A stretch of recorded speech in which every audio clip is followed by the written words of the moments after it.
Good morning, chemistry stars. My apologies right off the bat. I am recording with a head cold, so I sound a little bit in a deeper voice, but I'm going to do my best to make sure that our lessons are up and running for you as needed. We're picking up in our notepack work from chapter 2. I'm going to talk a little bit more on isotopes today. And with isotopes, we are also going to do some calculations. So when needed, we will need our calculator nearby. I have mine ready.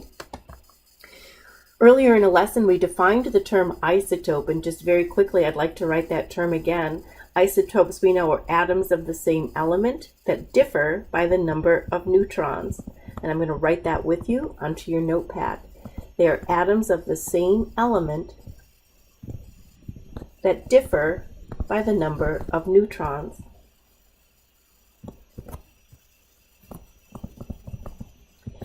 And I'm going to abbreviate neutrons as N with zero charge.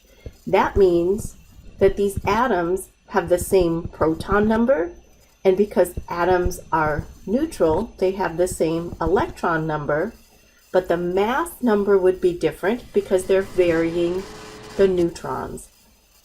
So despite the fact that they vary in neutrons, they are chemically alike. So this is a true statement.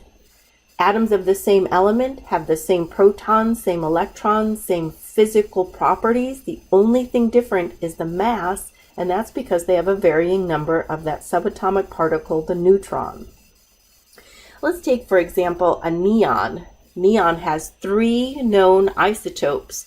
The first isotope contains 10 neutrons.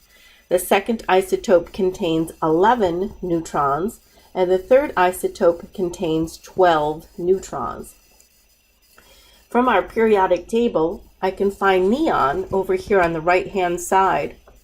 Neon has an atomic number of 10. You see that on the periodic table, an atomic number of 10. So by definition, the atomic number of neon gives it its identity.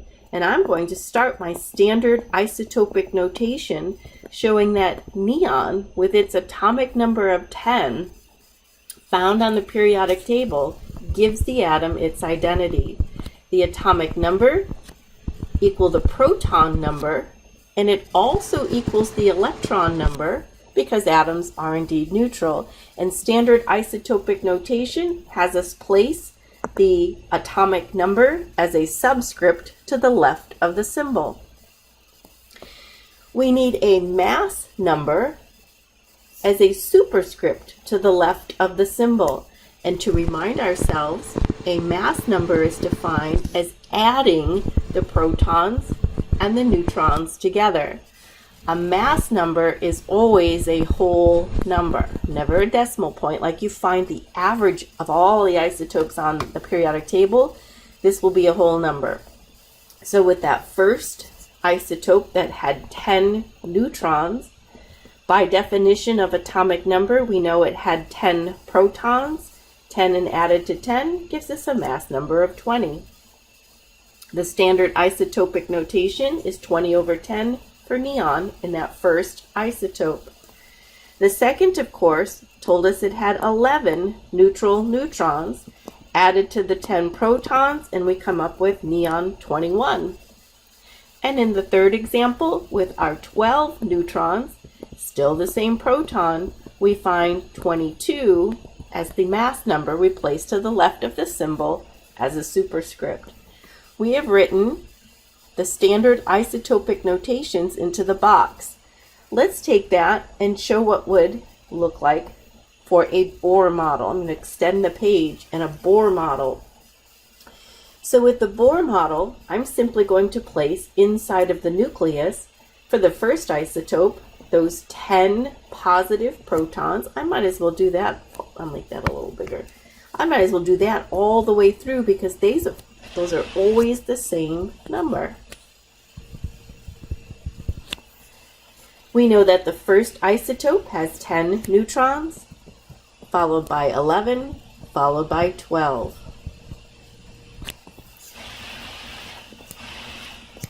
We know that there are 2 energy levels. Let's review how I know that. Neon is found in period 2, with those 7 periods on the periodic table. The period number tells me how many energy levels it has.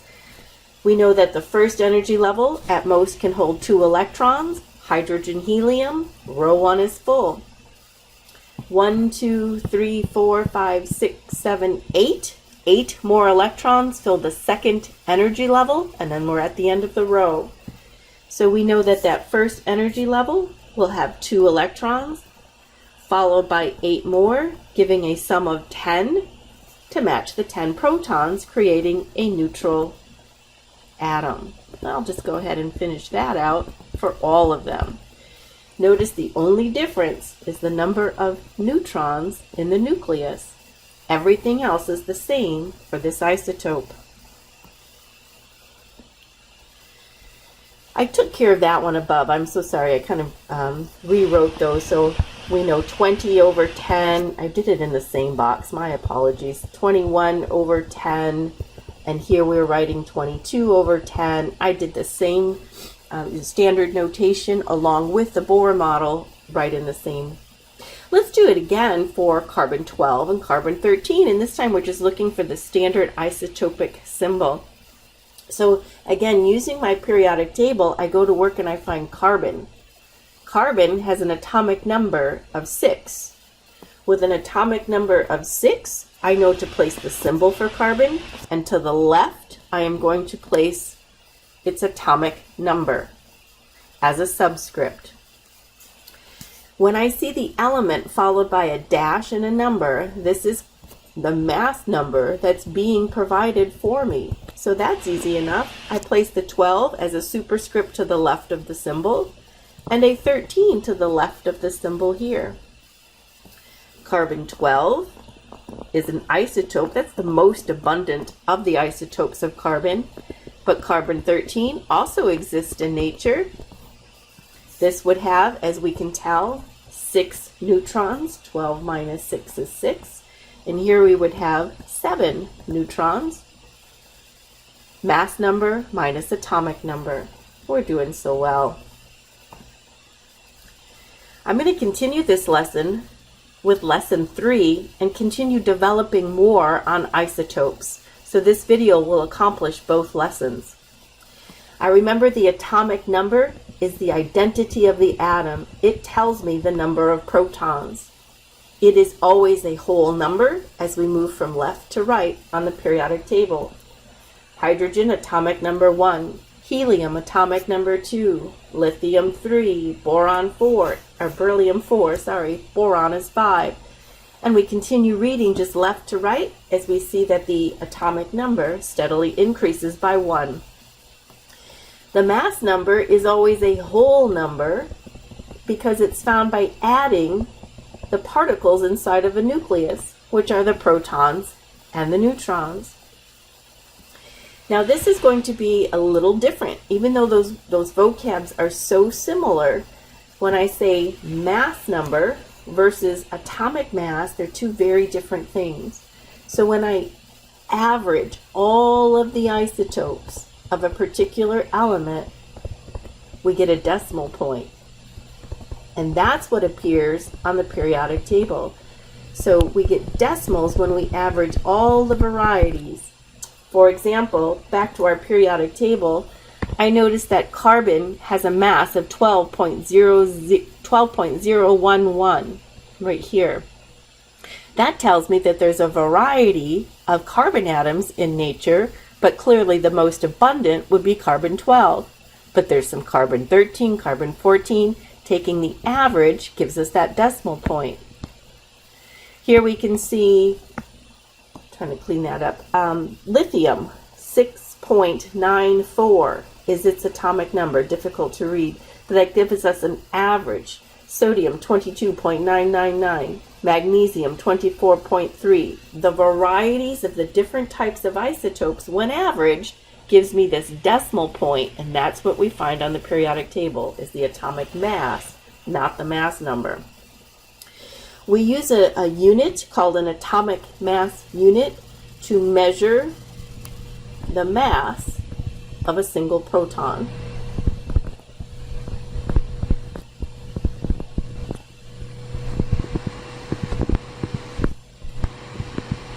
which is the same mass as the neutron. So for example, when I tell you a carbon-12 atom weighs exactly 12 what? Well, 12 AMUs, atomic mass units. That comes from 6 protons, 6 neutrons. When I sum that, I get 12, and the unit that's associated with the mass of a single particle inside the nucleus is an atomic mass unit. Let's decide, kind of that natural progression there, a little bit more about atomic mass and how it's calculated. Atomic masses can be calculated if we know the natural percent abundance of each of those isotopes in nature. Let me model one with you. Oxygen has 3 naturally occurring isotopes, and I'm just going to record some data down here as we read it. Isotope number 1, I'm going to extend my page, give myself some room. There we go. The first isotope has an atomic mass of 15.995. 15.995, and that's in an atomic mass unit. It has a relative abundance of 99.759%. Now that's not written there, but it's assumed that we know that's a percentage. So clearly, out of 100 atoms of oxygen, this is how many of those would have an atomic mass given as 15.995. But I need to have that as a fraction, not as a decimal. So I'm going to remind myself how I turn a percentage back into a fraction. To get rid of that percent sign, we know to divide by 100. Now you can just automatically in your head move the decimal point 2 spots to the left, and that's fine. You could write 0.99759, but as we're beginning to learn how to solve that, I'm going to just remind us that I have to change percent back to decimal, and I'll do that by showing the fraction. 99.759 over 100 converts the percentage back to decimal.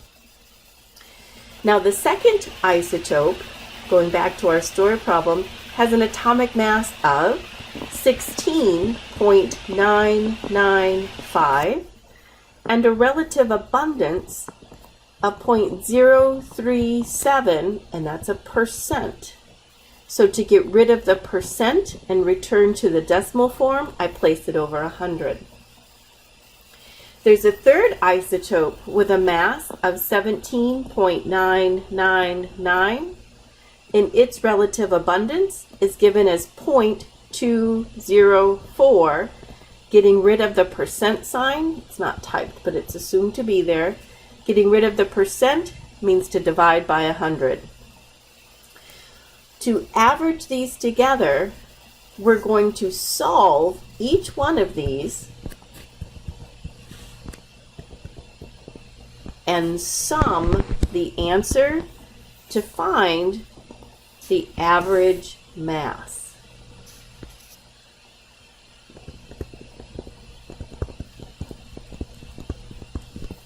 So we have 3 separate problems. Solve isotope number 1, add it to the solution of isotope number 2, and add that to the solution of isotope number 3. And I'm going to do this with you. Please grab your calculator and make sure we're getting common answers. 15.995 times, and then I'm going to put in a parenthesis, 99.759 and divide it by 100.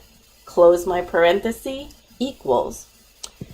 What my calculator says, and I'm not going to truncate the decimals, I'm going to carry them. 15.95645,205. Carrying all those decimals for now. I'm going to go on to isotope 2. 16.995 times, parenthesis, 0.037, divide by 100, close my parenthesis, equal. And I'm going to record without truncating the decimals.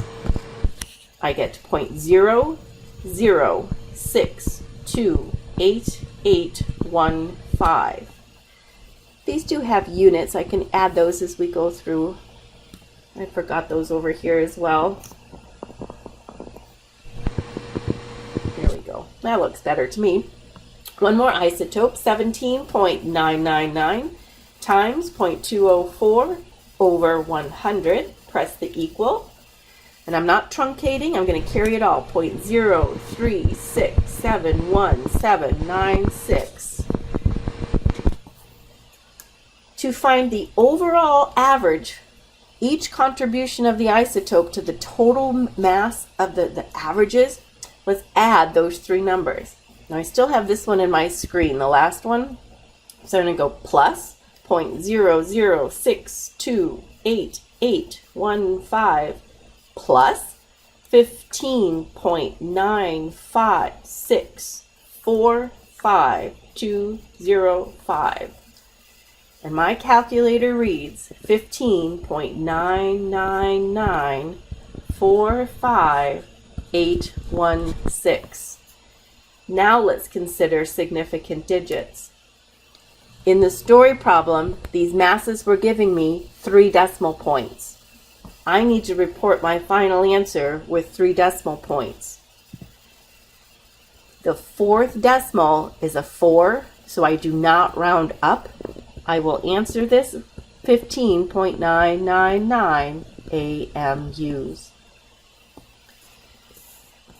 We took the mass of each isotope and multiplied it by the fraction of its percent abundance and then summed the 3 isotopes.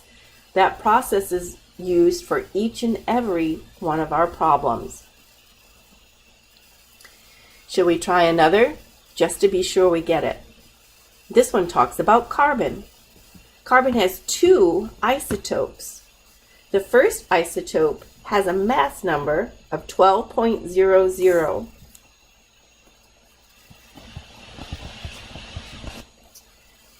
I'm sorry, one more zero. 12.000 and the percent abundance of 98.89%. I need that percent to go back to a decimal, so I divide it by 100. There's my first isotope. The second isotope has a mass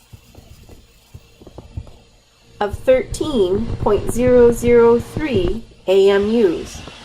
That's its mass number. And a percent abundance of 1.11. Notice how the 2% give us 100% overall. Calculate the average atomic mass from our isotopic data. So remember, we solved 2 separate problems. Here is isotope number 1. I spelled that wrong. And here is isotope number 2. I'm going to do this on one sweep of my calculator by using the parentheses. So I'm going to clear screen from the last problem, and I'm going to type parenthesis 12.000 times 98.89 over 100. Close parenthesis. Then the plus sign, and open a new set of parentheses. 13.003 times 1.11 divided by 100. Close your parenthesis, hit equal. And my screen reads 12.011, and it has additional values, 0.111333, but we have 3 decimal points were allowed. I report with those 3 decimal places, and there's my final answer. Of course, that simple model of a carbon, just to kind of reinforce, we know carbon, if this is carbon 12, and this was carbon 13, that this would have 6 positive protons, as would the second isotope by definition. To get a total of 12 units, I would add 6 neutrons, but over here we'd have 7 neutrons to give us that mass of 13. We need 6 electrons as well, 2 in the first energy level, and then 4 more in the second energy level, making our atom neutral. Good work. You're going to see a variety of our isotopic problems throughout our lessons, and I know our sapling assignment has some as well. I hope you found today's lesson valuable.